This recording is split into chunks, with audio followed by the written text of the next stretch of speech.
Hi friends, కాసేపు ఊహించుకోండి. జనం గోడలకు అతుక్కుంటారు, నేలపై పాకుతారు మరియు ఆలయ స్తంభాలకు వేలాడతారు.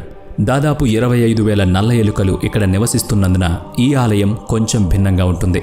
ఇక్కడ నైవేద్యాలు పూలు, కొబ్బరికాయలు కావు, మద్యం.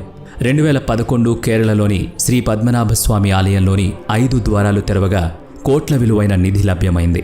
బంగారం, వజ్రాలు, రత్నాలు మరియు అనేక విలువైన విగ్రహాలు బయటపడ్డాయి. ఇది చూసి అంతా ఆశ్చర్యపోయారు. నేటికి ఇక్కడ ఉన్న 6వ ద్వారం మూతపడి ఉంది మరియు దానిలో అనేక రహస్యాలు బంధించబడ్డాయి. ఈ ఖజానా యొక్క తలుపులపై 2 పాములు చెక్కబడి ఉన్నాయి. ఈ తలుపులు చాలా శక్తివంతమైన మంత్రంతో లాక్ చేయబడిందని మరియు ఈ తలుపులు తెరిచిన రోజు ప్రపంచం నాశనమవుతుందని నమ్ముతారు. లోపల ఏముందో, ఎంత ప్రమాదకరమో ఎవరికీ తెలియదు. కానీ ఈ ఆలయ రహస్యం మాత్రం ఇప్పటికీ మిస్టరీగానే ఉంది. భారతదేశంలో చాలా ఆసక్తికరమైన కథలు మరియు కథలతో నిండిన అనేక దేవాలయాలున్నాయి. మీరు వాటి గురించి తెలుసుకోవడం ప్రారంభించిన కొద్దీ ఆశ్చర్యపోతారు. కాబట్టి ఈ వీడియోలో మన నాగరికత ఎంత పురాతనమైందో మరియు దానిలో ఎన్ని లోతైన రహస్యాలు దాగి ఉన్నాయి అనే దానికి సజీవ రుజువైన భారతదేశంలోని కొన్ని రహస్య దేవాలయాల గురించి మాట్లాడుకుందాం. కర్ణికామాత ఆలయం, దేశ్నోక్, రాజస్థాన్. కర్ణిమాత దేవాలయం మన లిస్ట్లో మొదటి రహస్య దేవాలయం. రాజస్థాన్లోని దేశ్నోక్లో నిర్మించిన ఈ ఆలయం దాదాపు 500 ఏళ్ల నాటిది. ఈ ఆలయానికి సంబంధించి అనేక నమ్మకాలున్నాయి. ఇక్కడికి వెళ్లేందుకు సుదూర ప్రాంతాల నుంచి వేలాది మంది వస్తూ ఉంటారు. ఒకవైపు ఆలయాలను పవిత్రంగా భావించే చోట ఉదయం మరియు సాయంత్రం ఇక్కడ శుభ్రపరచడం జరుగుతుంది. కానీ దాదాపు 25,000 నల్ల ఎలుకలు నిలయంగా ఉన్న ఈ ఆలయం కొంచెం భిన్నంగా ఉంటుంది. అంతేకాదు, ఈ ఎలుకల నుంచి పారిపోవడానికి బదులు ఈ ఆలయంలో వాటిని పవిత్రంగా భావిస్తారు. ఈ ఎలుకలు కర్ణిమాత కుటుంబానికి చెందినవని, అందుకే ఆలయంలో పనిచేసే భక్తులు, పూజారులు కూడా వీటిని తమ కుటుంబంగా భావిస్తారని చెబుతారు. ఈ ఎలుకలు మొత్తం గర్భగుడి నుంచి ఆలయంలోని వంటగది వరకు ప్రతి చోట తిరుగుతాయి. సాధారణంగా ఎలుకలు ఏదైనా ఆహారాన్ని పాడు చేస్తే అనారోగ్యం వస్తుందనే భయంతో ఆహారాన్ని పారేస్తారు. కానీ ఈ ఆలయంలో ఎలుకలు తిన్న ఆహారాన్ని ప్రసాదంగా భావిస్తారు. ఈ ప్రసాదం తిన్నా ఇప్పటి వరకు ఎవరికీ ఇక్కడ అనారోగ్యం కలగలేదని భక్తుల నమ్మకం. నిజానికి ఇక్కడ భక్తులు ఎలుకలతో ఒకే ప్లేట్లో ఆహారం తీసుకుంటారు.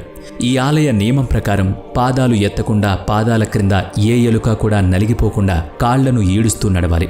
పొరపాటున పాదాల కిందకు ఎలుక వస్తే అది అశుభం. అయితే అదే స్పర్శ మీ పాదాలపై పడితే అది అమ్మవారి అనుగ్రహంగా పరిగణించబడుతుంది. ఇక్కడ ఉన్న వేలాది నల్ల ఎలుకల్లో కొన్ని తెల్ల ఎలుకలు ఉన్నాయి. ఈ ఎలుకలు కర్ణిమాత పుత్రులని, అందుకే వీటిని చూడగలిగితే అదృష్టమని చెబుతారు. కామాఖ్య దేవాలయం, గౌహతి, అస్సాం. గౌహతిలో ఉన్న కామాఖ్య దేవాలయం హిందూ మతంలో చాలా ముఖ్యమైన భాగం. అమ్మవారి దర్శనం కోసం ప్రతి సంవత్సరం లక్షలాది మంది భక్తులు ఇక్కడికి వస్తూ ఉంటారు. ఈ ఆలయం భారతదేశంలోని పురాతన శక్తిపీఠాల్లో ఒకటిగా నమ్ముతారు. సతీదేవి తన తండ్రి వద్ద అవమానానికి గురై యాగంలో దూకి తన ప్రాణాలను హరించినప్పుడు పరమశివుడు చాలా బాధపడి తన కాలిపోయిన శరీరంతో విశ్వం చుట్టూ తిరగడం ప్రారంభించాడని, ఆ సమయంలోనే విష్ణువు సుదర్శన చక్రం ఉపయోగించి దేవి శరీరాన్ని 50 ముక్కలుగా చేశాడని నమ్ముతారు. అందులో దేవి యోని ఇక్కడ పడిందని నమ్మకం. ప్రతి సంవత్సరం జూలైలో కామాఖ్యాదేవి ఆలయం దగ్గర ప్రవహించే బ్రహ్మపుత్ర నదిలో 3 రోజుల పాటు ఎర్రటి నీరు ప్రవహిస్తుంది. సంవత్సరంలో ఈ 3 రోజులు కామాఖ్యాదేవి పీరియడ్స్ యొక్క రోజులు అని చెబుతారు. ఈ 3 రోజులను జరుపుకోవడానికి ఇక్కడ ఒక జాతర జరుగుతుంది. దీన్ని అంబుబాచి అని పిలుస్తారు. ఈ 3 రోజుల తరువాత అమ్మవారి విగ్రహాన్ని పూజించి తరువాత భక్తుల కోసం ఆలయ తలుపులు తెరవబడతాయి. కొంతమంది ఇక్కడ పండితులు నీళ్లల్లో సింధూరం కలిసి ఎర్రగా మారుస్తారని, మెన్స్ట్రువల్ సైకిల్ గురించి ఈ విషయం తప్పు అని అంటారు. ఇక్కడి నేలలో ఐరన్ ఎక్కువగా ఉందని, అది నీటిలో రియాక్ట్ అయి ఎరుపు రంగును ఉత్పత్తి చేస్తుందని అనేక శాస్త్రీయ సిద్ధాంతాలు చెబుతున్నాయి. అయితే నదిలో నీటిని ఎర్రగా మార్చాలంటే ఎంత సింధూరం కావాలో మీరే ఆలోచించండి. ఇది సాధ్యమేనా? మరి నేలలో ఐరన్ వల్ల నీటి రంగు ఎర్రగా మారితే ఏడాదికి 3 రోజులు మాత్రమే ఎందుకొస్తుంది? చాలామంది భక్తులు దీన్ని కామాఖ్యాదేవి యొక్క అద్భుతంగా భావిస్తారు. ఈ రహస్యమే కాకుండా ఈ ఆలయం తంత్ర విద్యకు కూడా ప్రసిద్ధి చెందింది. తాంత్రిక సాంప్రదాయంలో అత్యుత్తమమైన దేవతగా భావించే 10 మంది మహావిద్యలు ఇక్కడ నివసిస్తారు. ఈ 10 మహావిద్యలు దుర్గామ యొక్క 10 రూపాలు. అంబుబాచి జాతర సమయంలో చాలామంది తాంత్రికులు కూడా ఇక్కడికి వస్తారు. వారు సంవత్సరం మొత్తం బయట ప్రపంచానికి దూరంగా ఏకాంతంగా ఉంటారు. ఈ ఆలయంలో లభించే రాళ్లను కమియా సింధూర్ పేరుతో విక్రయిస్తున్నారు. ప్రజల మనస్సును లొంగదీసుకునే శక్తి ఈ సింధూరానికి ఉందని నమ్ముతారు. అందుకే దీనిని వశీకరణ సింధూర్ అని కూడా అంటారు. కాలభైరవ దేవాలయం, ఉజ్జయిని, మధ్యప్రదేశ్. దేవతతో పాటు భైరవుడి పేరు కూడా వస్తుంది. అతను శివుని అవతారం మరియు ఈ శక్తిపీఠాల సంరక్షకుడు. భైరవుని ఆలయం కూడా దేవాలయానికి సమీపంలో ఉంది మరియు అతను కూడా దేవతలతో పాటు పూజించబడతాడు. కానీ ఉజ్జయిని కాలభైరవ దేవాలయం కొంచెం భిన్నంగా ఉంటుంది. ఎందుకంటే ఇక్కడ పూజలు మరియు కొబ్బరికాయలకు బదులుగా మద్యాన్ని అందిస్తారు.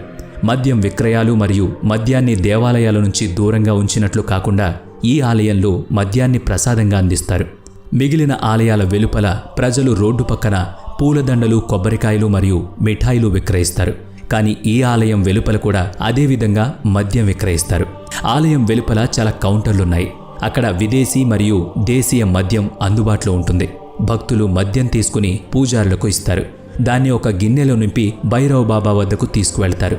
ఆ గిన్నె అతని పెదవుల దగ్గరకు చేరగానే ఆ మద్యం మెల్లగా మాయమవడం మొదలవుతుంది.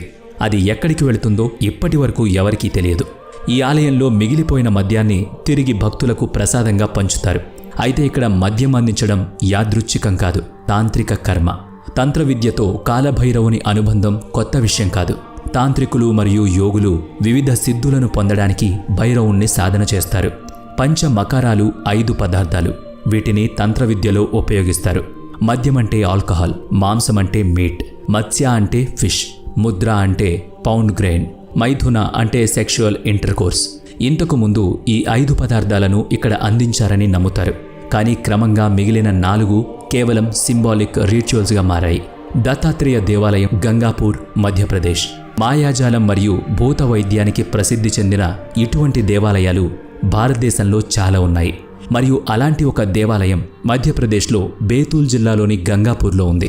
శ్రీనాథ్ అని కూడా పిలువబడే దత్తాత్రేయుడు బ్రహ్మ, విష్ణు మరియు మహేశ్వరుల అవతారం. ఇక్కడ గాలిలో ఎప్పుడూ ఏదో ఒక వింత అనుభూతి కలగలిసిన పౌర్ణమి, అమావాస్య రోజున ఇక్కడ ఏం జరుగుతుందో చూస్తే ప్రతి ఒక్కరూ ఉలిక్కిపడతారు.